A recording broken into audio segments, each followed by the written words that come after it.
Brighton Road, past the Norfolk pines that line the street, you're likely to see a sign that says Glenelg Oval, home of the Premiers, as the club has won the last 2 SANFL premierships. But Glenelg Oval is also the home of Peter Carey, and it's been that way for around 17 years. Well, at least a home away from home for the big ruckman, as he's played 400 league games for the Seaside club. It's a magnificent achievement to play that many games of football, and Max Walker looks at the career of the big fella from the Bay. Handball over Carey, and Supa goes for his 6th goal for the day. Oh, well done, Carey. Oh, great mark, Peter Carey. Look at Carey. Carey's marked it again.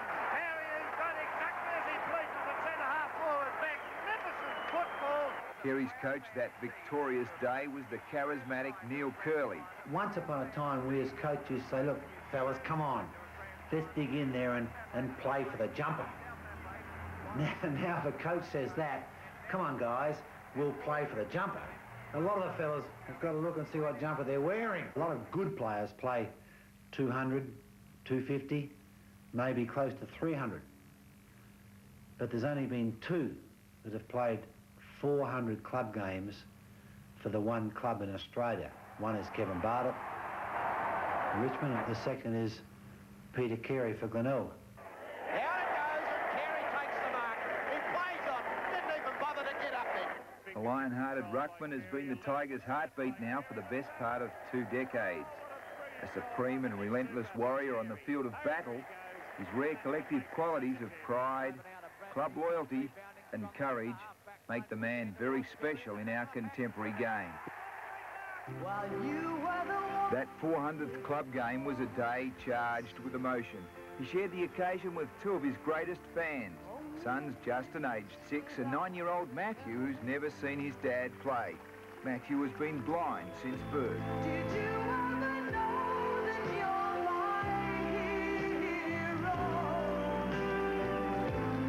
And everything I'd like to be. I can fly higher than an eagle.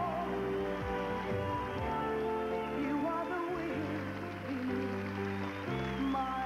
It's a moment I'll never forget.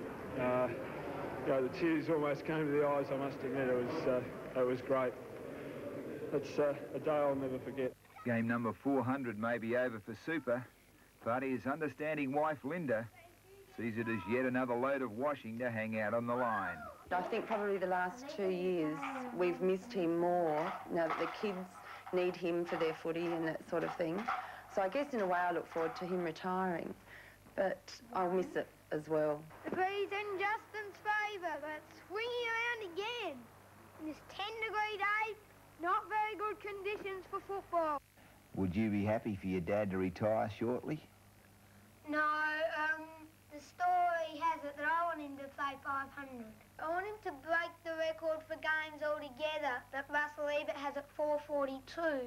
Do you realise how many games, 400 games? Yeah. It took 17 years to make that 400.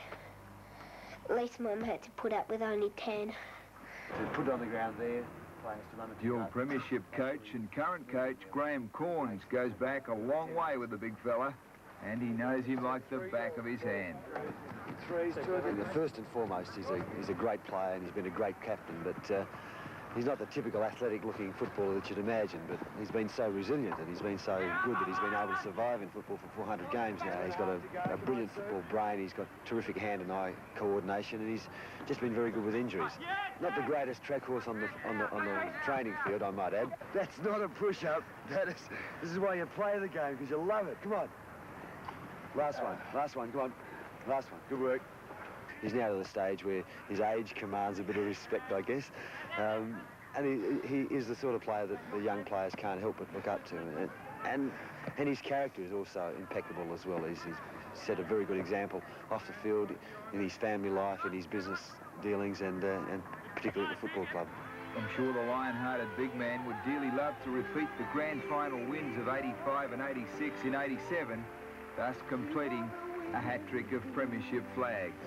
It's champions like Peter Carey that have made football the great game it is. On behalf of football fans everywhere, Peter, thank you very much.